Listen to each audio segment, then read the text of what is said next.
এখানে যে তৃণাদপি সুনিজ বললেন, এখানে লেখা রয়েছে ফুটনোটে, তৃণ অপেক্ষা সুনিজ জানিয়া, তরু অপেক্ষা সহনশীল হইয়া, স্বয়ং অভিমান বর্জিত হইয়া, অপরকে সম্মান প্রদানপূর্বক সর্বদা হরিকীর্তন কর্তব্য। নিজে অভিমান বর্জিত হবেন, নিজে অমানই হবেন সাধক, সকলে মানদ আপনি অমানি। ধন্যবাদ, প্রণাম প্রভুজি। ধন্যবাদ, প্রণাম জি। প্রভু, এখানে একটা প্রশ্ন আছে প্রপাত উদ্দেশ্য থেকে, এই তৃণাদপি সুনিজতা কাহাকে বলে। এখানে আছে একটা লাইন, আমি শ্রী গুরু পাদ পদ্মের পদধূলি, আমি গুরু কৃষ্ণের দাস, এই অপ্রাকৃত অভিমানেই তৃণাদপি সুনিচিতা। এই লাইনটা একটু বুঝলাম না প্রভু, আপনি যদি একটু বারান্তে বুঝে দিতেন। তৃণাদপি সুনিজতা, তৃণ যে কথা বলেছেন মহাপ্রভু এখানে, গুরু বৈষ্ণব, শুদ্ধ বৈষ্ণব, তাদের কাছে আত্মসমর্পণ করা। আমি তাদের চরণের ধূলি, অর্থাৎ তাদের অধিকৃত জীব, আমি তাদের কাছে বিকৃত জীব, আমি তাদের দাসানুদাস, নিত্য দাসানুদাস। আর এই আত্মসমর্পণ থেকে কখনো সরে না আসা, সর্বদা আত্মসমর্পণ করে আমি তাদের এবং তাদের চরণের ধূলি, অর্থাৎ তারাই আমার সব, আমি তাদের কাছে বিকৃত পশুর ন্যায়। তাদের যেরকম আদেশ উপদেশ হবে সেটি অনুসরণ করব, তাদের সেবাই তাদের আনন্দবর্ধন, তারা যাতে খুশি হন, আমার সেবা প্রবৃত্তি দেখে তারা যেন আনন্দিত হন, এই প্রচেষ্টা সবসময় করব। এইটা হচ্ছে তাদের চরণধূলি বলে নিজেকে। আর অন্য অহংকার নেই যে আমি খুব বুদ্ধিমান বা পণ্ডিত, বা আমি খুব লম্বা চওড়া লোক, বা স্বাস্থ্যবান লোক, বলবান লোক, ধনী লোক, পণ্ডিত লোক, বা আমি মূর্খ, বা আমি গরিব, বা আমি এই বেটে খাটো, বা আমি স্বাস্থ্যহীন। এই কোনো ধরনেরই স্থূল বা সূক্ষ্ম শরীরের যে অহংকার, সেইগুলি আর আসবে না। আমি আত্মা এবং আমি এনাদের দাস, সর্বদাই এনাদের আনন্দ বিধানের চেষ্টা করবো। এইটা হচ্ছে তাদের চরণের ধূলি হয়ে থাকা। এবার এটা প্রশ্নটা পড়ে। হ্যাঁ, অবশ্যই অবশ্যই, বলুন শুনি।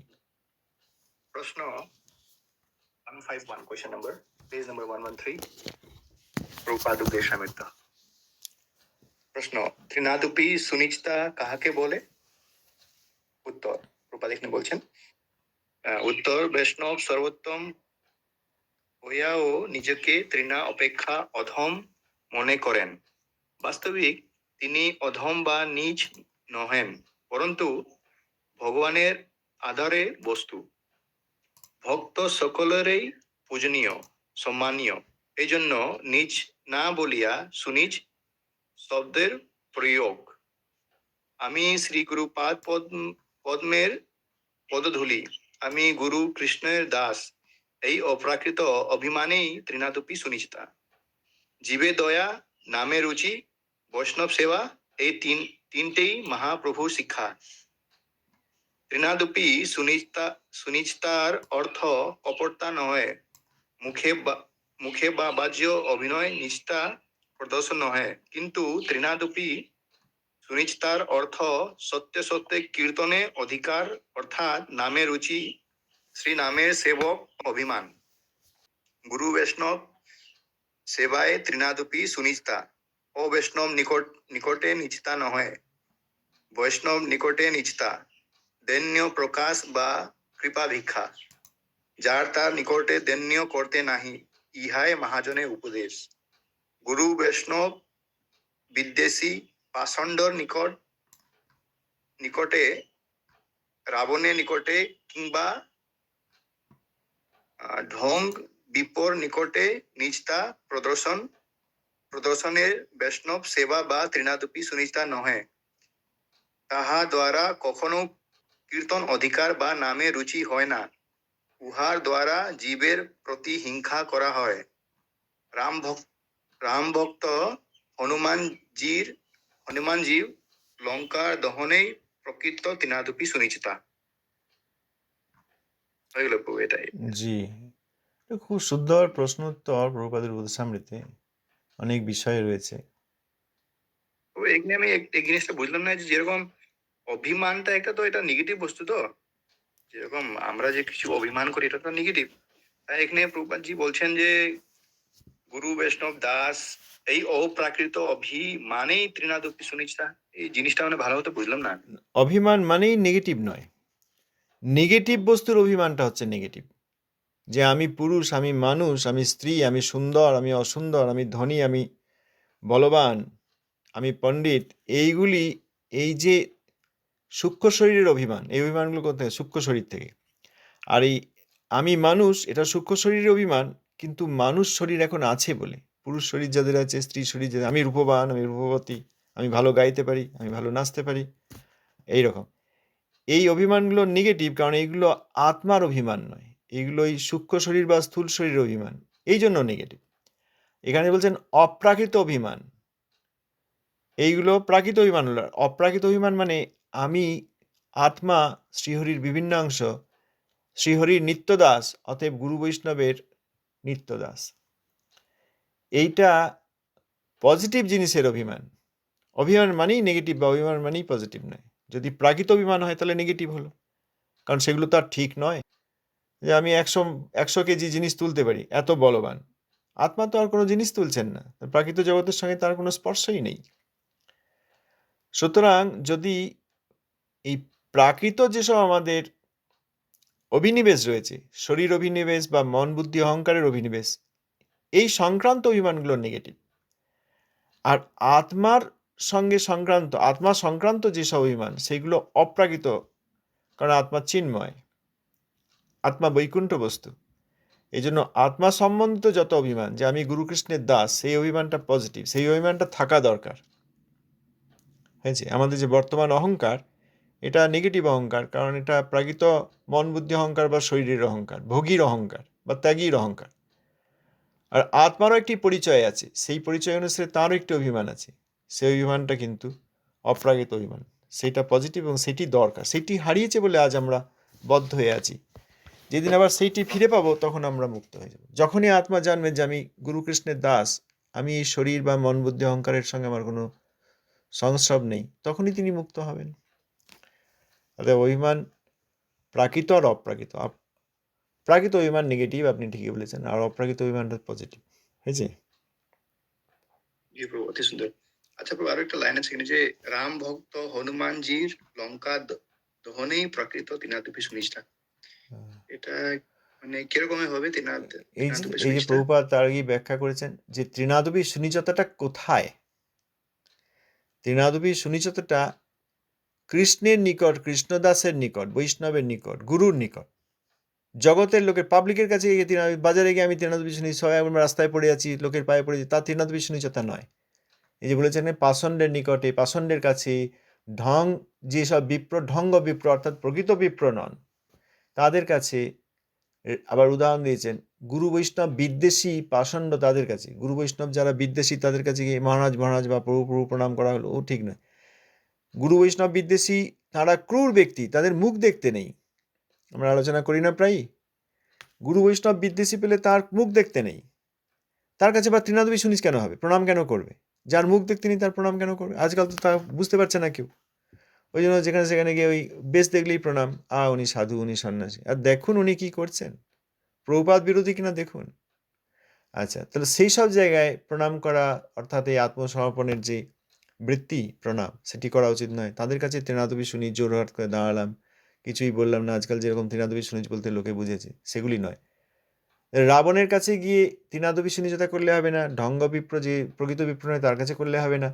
তাহলে রাবণের কাছে ত্রিনাদবী শুনিজ তো হননি হনুমান, কিন্তু গিয়ে লঙ্কা দহন করে দিয়েছেন, লেজে ওই আগুন দিয়ে দিয়েছেন, আর সে লঙ্কাকে জ্বালিয়ে দিয়েছেন। কেন না তোমাদের এরকম রাম বিরোধ, সীতাদেবীকে ভোগ করার ইচ্ছা, রাজত্বই জ্বালিয়ে দিয়েছে। সেরকম গুরু বৈষ্ণবের অবমাননা যেখানে হয় সেখানে প্রতিবাদ যথাসম্ভব, যতটা শক্তি প্রতিবাদ করা দরকার, না পারলে পরিত্যাগ করা দরকার, সেখানে ত্রিনাদবী শুনিচতে বলেননি। যদি এরকম করা হয় তাহলে সেটা মেকি বা ওই ঢঙের বা ওই অভিনয়ের ত্রিনাদবী শুনি। আর শিখে গেছে না অনেকে, জোরাত করতে হয়, হরিবল বলতে হয়, প্রভু প্রভু বলতে হয়, পায়ে ধুলো নিতে হয়, গাটা একটু ম্যাসেজ করে দিতে হয়, এরকম দেখা যেত। হঠাৎ এসে হাতটা একটু মাসেলটা টিপে দিচ্ছে, এ কি রে বাবা, না ত্রিনাদবী শুনিচেছে, এইগুলো নয়। ত্রিনাদবী শুনিচতা ওই প্রকৃত শুদ্ধ বৈষ্ণব এবং মহাবৈষ্ণব যে গুরু, তাঁর আমি তার দাস আমি। হনুমানজি তার আর কোনো পরিচয়ই নেই। হনুমানজির আর কোনো অভিমান আছে? না, আমি রামদাস, রামমিত্র রামদাস, এটিই তার অভিমান। সেই অভিমানে তিনি সব সেবা আদি করেছেন। লঙ্কাকে জ্বালিয়ে দিয়েছেন কেন? তোমরা রামচন্দ্রের বিরোধ করছো। সীতা দেবী তিনি মহালক্ষ্মী, যদিও এখানে সীতা দেবী মহামায়া নির্মিত মায়া সীতা, তবুও সীতাদেবীর প্রতি যে ভোগ বুদ্ধি রয়েছে, এইগুলির জন্য লঙ্কাকে জ্বালিয়ে দিলেন। এইরকম ভক্ত হনুমানজির অনুসরণে যারা শুদ্ধ গুরু বৈষ্ণবের প্রতি অবমাননা হলে লঙ্কা দহনের মতো লীলা করতে পারেন, সেবা করতে পারেন, তারা প্রকৃত ত্রিনাদবী সুনিজ। এই কথা বলছেন। আমরা আগে আলোচনা করছি না ত্রিনাদবী সুনিজ। হ্যাঁ, ত্রিনাদবী সুনিজ কার কাছে? যেমন এই ব্যক্তি, তিনি কিন্তু খুব পণ্ডিত। ও কিসের পণ্ডিত? এই ব্যক্তি তিনি মাস্টার ডিগ্রি করেছেন। হ্যাঁ, তো কোন সাবজেক্টে করেছেন? ইতিহাসে, ভূগোলে, না ইংরাজিতে, না জার্মানিতে? নয়। ত্রিনাদবী সুনিজ কোথায়? ত্রিনাদবী সুনিজ হয়েছে জি। অতি সুন্দর, খুব সুন্দর। ঠিক আছে প্রভু, ধন্যবাদ। দানুদ প্রণাম। হরিবল প্রভু, দণ্ডবত প্রণাম। হরিবল, দানুদ প্রণাম প্রভু। দণ্ডবত প্রণাম প্রভু। আপনি যে বলছেন যে অপ্রাকৃত নবদ্বীপে পক্ষীগণ নিতাই গৌর নাম কীর্তন করছে, কিন্তু আমরা বিভিন্ন গোস্বামী গ্রন্থে দেখতে পাই বৃন্দাবনে সুখসারি ইত্যাদি রাধা কৃষ্ণের নাম করছে। তা নবদ্বীপে তাহলে নিতাই গৌরের নাম কেন করছে, গৌর গদাধরের নাম কেন করছে না? আর দ্বিতীয় কথা হচ্ছে, আপনি বলছেন যে প্রভু সব মানে অপ্রাকৃত ধামবাসী, মানে যারা নিত্য নবদ্বীপে আছে, তাদের শরীরে নামাক্ষর অঙ্কিত আছে। তা আমরা এখন গৌড়ীয় মঠে শুধু সবার দ্বাদশাঙ্গী তিলক দেখি, নামাক্ষর আদি আচার্যগণ কেন করতে বলেন না? বা আমি জানি না, আমার হয়তো বা জ্ঞানের স্বল্পতা থাকতে পারে, আমি প্রভুপাদ বা তাদের পার্শ্বদের শরীরেও নামাক্ষর অঙ্কন দেখিনি। তো এইটা যদি একটু কৃপা করে ব্যাখ্যা করেন। ধন্যবাদ প্রণাম। আচ্ছা, ধন্যবাদ প্রণাম প্রভুজি।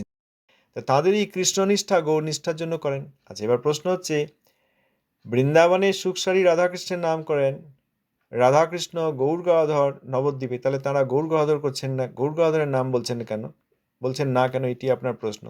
দেখুন প্রভু, এই যে পঞ্চতত্ত্ব, এখানে 4 যুগল আছেন।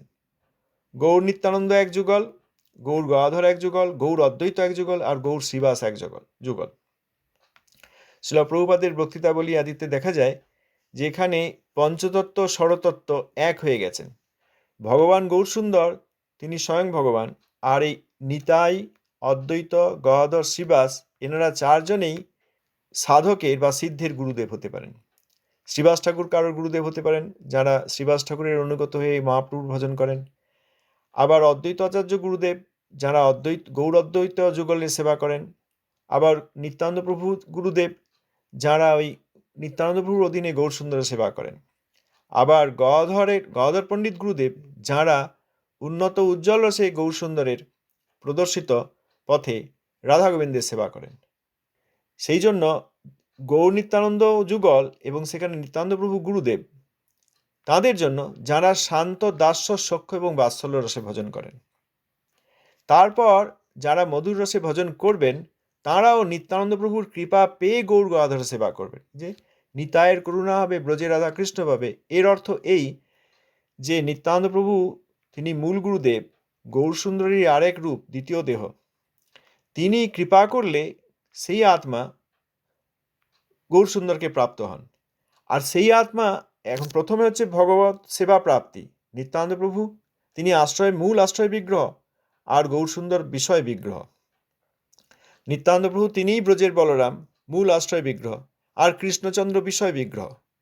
তো এখানে নিত্যানন্দ প্রভুর অধীনে শান্ত দাস্য সখ্য বাৎসল্য 4 রসের সেবক তো সেবা করবেনই, আর যারা মধুর রসে প্রবেশ অধিকার চান, তাঁরাও নিতায়েরই ভজনা করবেন প্রথমে, তাঁর কৃপায় গৌর গদাধর যুগলের সেবা করবেন। এই যে আমাদের কবিরাজ সাঁইপাদ, নিত্যানন্দ প্রভু তাঁর পার্শ্বদগণ নিয়ে দেখা দিলেন, তারপর কটাক্ষে স্মিতহাস্যে বললেন, বৃন্দাবনে এসো, তুমি সব পাবে। এই নিতায়ের করুণা হবে, ব্রজে রাধা কৃষ্ণ পাবে। এই কথাটি এই জন্য যে প্রথমে নিত্যানন্দ প্রভুর কৃপা পেয়ে তারপর গৌর গদাধর যুগলের প্রবেশাধিকার। পক্ষীগণ তারা তো শান্তরসের সেবক, অতএব তারা তো গৌর নিত্যানন্দের নাম করবেনই। যারা সাধক, তারা ওই মধুর রসে সেবা করতে চান, তারা নিতায়ের কৃপা নিয়ে গৌর গদাধরের সেবায় যাবেন। এই হচ্ছে বিষয় প্রভুজি। অতএব নিতাই গৌরের নাম আর মধুর রসে নিতাই গৌরের কৃপা নিয়ে গৌর গদাধরের সেবা, এটা একটা বিশেষ ব্যাপার। গৌর গদাধরের সেবা একমাত্র উন্নত উজ্জ্বল ও মধুর রস ছাড়া সকলে বুঝতে পারেন না। যারা উন্নত উজ্জ্বল ও মধুর রস বুঝতে পারেন তারা প্রথমে নিতাইয়ের কৃপা নিয়ে এসেই বুঝতে পারেন। অতএব গৌর নিত্যানন্দ যুগল তো হবেই। এই যে ষড়তত্ত্ব, সেখানে গুরুদেব শ্রীবাস ঠাকুর, অদ্বৈত আচার্য প্রভু, গদাধর পণ্ডিত, নিত্যানন্দ প্রভু আর গৌর সুন্দর। গৌর সুন্দরকে নিয়ে পঞ্চতত্ত্ব আর গুরুদেব, তাহলে ষড়তত্ত্ব। আর গৌর সুন্দর ব্যতি রেখে যে নিতাই, অদ্বৈত, গদাধর, শ্রীবাস আর গুরুদেব, তারা আবার পাঁচ তত্ত্ব। আর এই গুরুদেব, এই চারজনের যে কোনো একজন মূল গুরু। নিতাইও মূল গুরু, যারা নিত্যানন্দের শাখা; অদ্বৈত মূল গুরু, যারা অদ্বৈতের অধীন; গদাধর মূল গুরু, যারা মধুর রসের অধীন; আর শ্রীবাস মূল গুরু, যারা শ্রীবাস ঠাকুরের অধীন। অতএব গুরুদেব তিনি এই চার তত্ত্বের মধ্যে এক জায়গায় রয়েছেন। এই জন্য মোট ষড়তত্ত্ব আবার পঞ্চতত্ত্ব হয়ে যাচ্ছেন। বলতে পারলাম প্রভুজি? প্রভু খুব সুন্দর বললেন, তো ধন্যবাদ, অশেষ ধন্যবাদ। ধন্যবাদ, প্রণাম। ধন্যবাদ, প্রণাম, ধন্যবাদ, প্রণাম। হ্যাঁ, কিন্তু তাহলে কথা হচ্ছে যে অদ্বৈত প্রভু আর শ্রীবাস প্রভুর জন্য কোন রস? তাদের জন্য কি কোনো রস অ্যালোকেশন নেই? তাদেরও নাকি রস, তারা তাদেরও রস আছে। তারা আবার ওই দেখুন, প্রথমে কৃষ্ণচন্দ্র, কৃষ্ণেরই অভিন্ন দ্বিতীয় দেহ বলরাম, সেখানে বর্ণমাত্র ভেদ আছে না? আবার নিতায়েরই এই শান্ত দাস্য সখ্য বাৎসল্য, এই চার রসে সকলেই নিতায়ের কায়ভুয়। সুবল শ্রীদাম, তারাও নিতায়ের কায়ভুয়। রত্রক, চিত্রক, পত্রক, দাসগণ, তারাও বলরামেরই কায়ভুয় সেবক রূপে। সেই জন্য অদ্বৈত, শ্রীবাস আদি এনারাও ওই নিত্যানন্দ তত্ত্বেরই আর এক রূপ, অদ্বৈত রূপ, শ্রীবাস রূপ। তারাও ওই শান্ত দাস্য সখ্য বাৎসল্যই করেন, তবে অদ্বৈত রূপের অধীনে করেন। একমাত্র যারা মধুর রসের আগ্রহী তারা ওই গদাধর রূপে করেন। গদাধর পণ্ডিত তো রাধারানীর অবতার। মধুর রসে যত সেবিকা তারা সকলেই রাধারানীর কায়ভুয়, এই জন্য তারা গৌর গদাধরের সেবা করেন। তা অদ্বৈত, শ্রীবাস ঠাকুর, তারাও নিত্যানন্দ অনুগামী। অতএব তারাও, তাদের ভক্তগণও নিতাইয়েরই ভক্ত, তবে অদ্বৈতের অধীনে বিশেষভাবে, আর শ্রীবাস ঠাকুরের অধীনে নিত্যানন্দের ভক্ত। তারা নিতাই থেকে পৃথক নন, নিতাইয়েরই আবার এই অংশ। দুইটা দিক, একটা দিক হচ্ছে বলরাম, আর একটা দিক হচ্ছেন লাদিনীর সার রাধারানী। সব পার্শ্বদগণ এনাদের এই দুজনেরই কারো না কারো কায়ভুয়। পশু পক্ষী, শান্তরস, দাস্যরস, সখ্যরস, এমনকি বাৎসল্য রসের, মা বাবার রসে যারা ভজন করেন তারাও নিতাইয়ের কায়ভুয়। আর যারা এই মধুর রসে করেন তারা রাধারানীর কায়ভুয়। এই জন্য গৌর গদাধর যুগল এক বিশেষ যুগল। দেখবেন ওই শ্রী চৈতন্য চরিতামৃতে যেখানে নিতাইয়ের তত্ত্ব বলা হয়েছে, একবারে ওই ক্ষীরসাই বিষ্ণু পর্যন্ত বলা হয়েছে। তা সেখানে সকলেই নিতাইয়েরই অবতার। গৌর ভজনায় তো সবই শুদ্ধ দাস্য, গৌর ভজনায় নিত্য নবদ্বীপে শুদ্ধ দাস্য। এই জন্য তারা এই পঞ্চতত্ত্বের যে কারোর অধীনে করতে পারেন, আর মধুর রসের যারা, তারা গদাধর পণ্ডিতের অধীনে করেন। আচ্ছা, ধন্যবাদ প্রভু। ধন্যবাদ প্রভু। জয় প্রভুপাদ। দণ্ডবত প্রণাম, দণ্ডবত প্রণাম। আর ওই নামাক্ষরের ব্যাপারটা যদি বলা যায়, আর যদি আজকে আপনার দেরি হয়ে যায় তাহলে দরকার। আর একটা প্রশ্ন, নামাক্ষর দেখুন, প্রভুপাদ, গৌরসুদাস বাবাজি মহারাজ, ভক্তিনাথ ঠাকুর, এনারা তো অপ্রাকৃত দেহ, এনারা সকলেই নামময়। আমাদের মতো অপ্রাকৃত শরীর নয় যে আমার হাত আছে, বুক আছে, পেট আছে, মাথা আছে, এরকম নয়, অপ্রাকৃত শরীর। এনারা ওই নামময়। অতএব বাইরে নামাক্ষর করেন বা না করেন, এনাদের সকলেরই নাম রয়েছে, সর্বত্র এনাদের নাম। আচ্ছা, এবার হচ্ছে যে নামাক্ষর কখন দেখা যায়, কার দেখা যায়, কার দেখা যায় না, এ তো আর আমরা সবসময় বলতে পারবো না। তবে এখানে আমাদের গুরুবর্গ বলেছেন, সবই যা করেছেন আমাদের শিক্ষার জন্য করেছেন। এক জায়গায় প্রভুপাদ বলেছেন, কি গৃহস্থ কি মঠবাসী, বাইরে বিষয়ী প্রায় থাকিয়া অন্তরে ভজন করবেন। বাইরে বিষয়ী প্রায় কেন? লোকেরা মনে করবে এও বিষয়ী, এও কাজকর্ম করছে, স্কুল টিচার হয়েছে বা অফিসার হয়েছে বা জমি জায়গায় ফসল উৎপাদন করছে, আমাদেরই মতো। কিন্তু ভক্ত এইগুলি করে সেবার বিষয় সংগ্রহ করে ভগবানের সেবা করছেন। এইখানে পার্থক্য। দুজনেই টিচার, একজন অভক্ত, একজন ভক্ত। ভক্ত টিচার, শিক্ষক, তিনি সমাজের কিছু উপকার করছেন, কোনো না কোনোভাবে ভগবানের সেবার ব্যবস্থা করছেন সকলের। আর এই শিক্ষকতার দ্বারা যে উপার্জনাদি করেন সেইগুলি সব ভগবানের সেবায় লাগাচ্ছেন। তো বাইরে বিষয়ই প্রায় হলো। এখন যদি বাইরে বৈষ্ণব বেশ খুব ভালো করে নেওয়া হয়, আর যদি অন্তরে বৈষ্ণবতা না থাকে, তাহলে এই যে লোকে সম্মান করবে, অন্তরে বৈষ্ণবতা না থাকলে সেই সব ব্যক্তি আবার বঞ্চনাও করতে পারে। এখানে দেখলেন না আমাদের এই আজকেরই জৈব ধর্মে বৈষ্ণব দাস, যিনি আগে মায়াবাদী সন্ন্যাসী ছিলেন, তিনি তো একদণ্ড সন্ন্যাস ত্যাগ করে বৈষ্ণব বেশ গ্রহণ করতে, এ আবার কি দায় হলো? এখন আমি তিলক সেবা পড়েছি, গলায় ত্রিকণ্ঠী মালা পড়েছি, তিলক সেবা করেছি, এখন যাদেরকে আমি সম্মান করি সেসব ধামবাসী আমাকে আবার প্রণাম করছে, এ তো এক বড় বিরোধ উপস্থিত হলো। এই জন্য বর্তমান জগতে প্রথমত তিলক সেবা মানে কি? আমার দেহে দ্বাদশ স্থানে কেশব, নারায়ণ, মাধব এনাদের মন্দির করা হচ্ছে। সাধক তিনি মন্দির করছেন, কেশবের মন্দির, কেশব মানে বিষ্ণু এখানে। আবার ভজন করতে করতে যখন তিনি সিদ্ধির দিকে যাচ্ছেন, তখন এই কেশবায় নম বললেও জানেন এখানে কেশব বলতে কৃষ্ণ, কেশী দানবের হত্যাকারী যিনি, নাশকারী, সেই কেশব অর্থাৎ কৃষ্ণ রয়েছেন। আর মধুর রসে ভজন করেন বলে কৃষ্ণ এখানেই, তার সঙ্গে সর্বদা রাধারানী রয়েছেন। আর রাধাকৃষ্ণের চারিদিকে সবু সখী বেষ্টিত কিশোর ও কিশোরী আর ব্রজদেবীগণ রয়েছেন। অতএব তাঁরা জানেন আমার কপালের তিলক এখানে কেশব নামধারী ব্রজরাজতনয় কৃষ্ণ, তাঁর বাম পাশে রাধারানী এবং চারিদিকে ব্রজদেবীগণ রয়েছেন। এই তাঁর তিলক রচনা। অতএব তিলক রচনা মানে একটি সেবা, রাধাকৃষ্ণের এবং তাঁর পার্শ্বদবৃন্দ ব্রজদেবীগণের মন্দির তৈরির সেবা। সেই ধারণায় যতক্ষণ উপস্থিত না হচ্ছি, ততক্ষণ সাধক হিসাবে ভগবান বিষ্ণু কেশবের সেবা।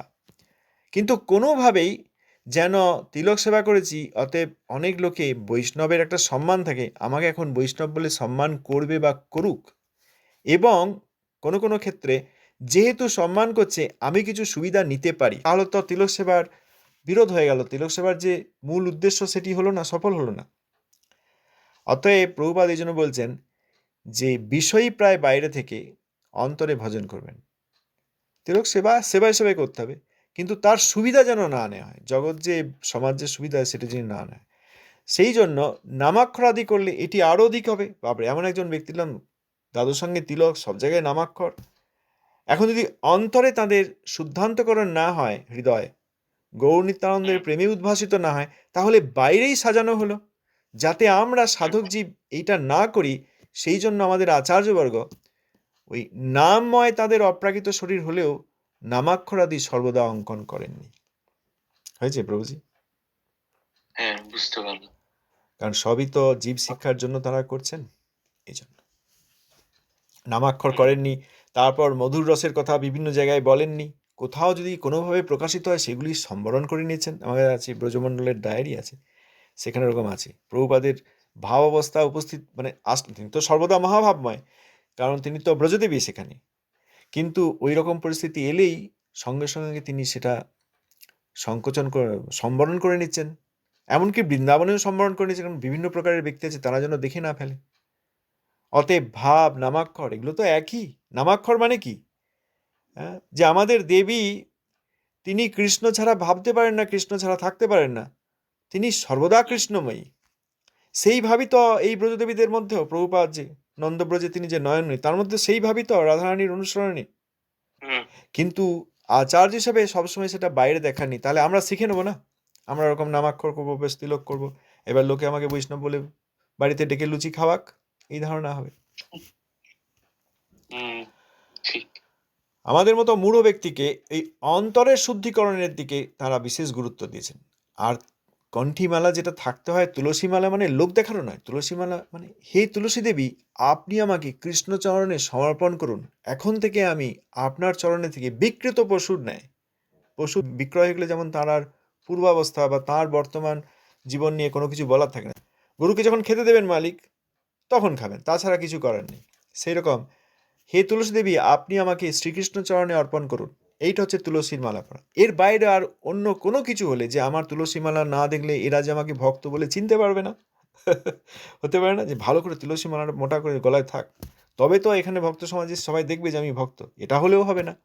আবার সমাজের লোক তুলসীর মালা পড়লে জানে হ্যাঁ সত্যবাদী, সমাজের লোকের তাই ধারণা সত্যবাদী এরকম ভক্ত এরকম, সেটা থাক, কারণ সমাজে তো ভক্তের সম্মান আমাকে পেতে হবে। এইগুলি তুলসী মালা পড়ার বিরুদ্ধাচরণ হয়ে যাবে।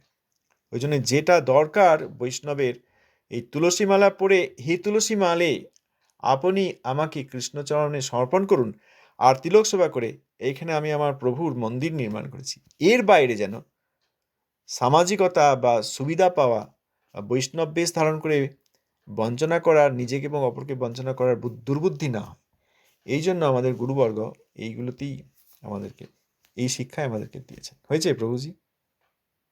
প্রভু খুব সুন্দর বললেন প্রভু। ধন্যবাদ। কিন্তু এখনকার দিনে তো অপোজিটটা হয়, মোটা তুলসী পড়লে people think that he is old fashioned, এ ও রে বাবা কত ভক্ত দেখাচ্ছে, এর থেকে দূরে থাকো, হ্যাঁ, এ নিজে। এখন তো মোটা তুলসী পড়লে উল্টোটা হয়, এরকম না যে তাকে মহাবৈষ্ণব বা বৈষ্ণব মনে করে শ্রদ্ধা করছে, উল্টো তাকে কটাক্ষ করা হয়। হ্যাঁ, এটাও ঠিক আপনি যেটা বলেছেন। সমাজে তো বিভিন্ন প্রকার সমাজের অংশ আছে, কোথাও বৈষ্ণব দেখলে অসম্মান করা হয়, কোথাও বৈষ্ণব দেখলে সম্মান করা হয়। যারা যে সমাজে যেসব জায়গায় গেলে বৈষ্ণব বলে সম্মান পাওয়া যাবে, এই বঞ্চক এবং বৈষ্ণব সাজা লোকেরা কিন্তু সেইখানে যান। যারা জানেন যে এইখানে গেলে বৈষ্ণবের সম্মান নেই, সেই সমাজে, সেই পাড়ায়, সেই গ্রামে তারা যান না।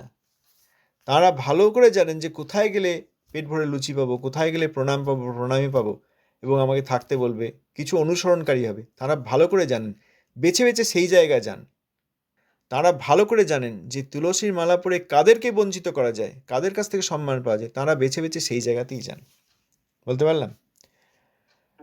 ঠিক প্রভু। হ্যাঁ, অতএব ধন্যবাদ। তুলসীর মালা পড়লেই হ্যাঁ অনেকে হয়তো ভাববে, ভুল বুঝবে এবং অবজ্ঞা করবে, তাচ্ছিল্য করবে। সেসব জায়গায় তারা যাচ্ছেন না। তারা খুব বেছে বেছে বুদ্ধির সঙ্গে ঠিক জায়গায় যাচ্ছেন, যেখানে গেলে সুবিধা পাওয়া যাবে।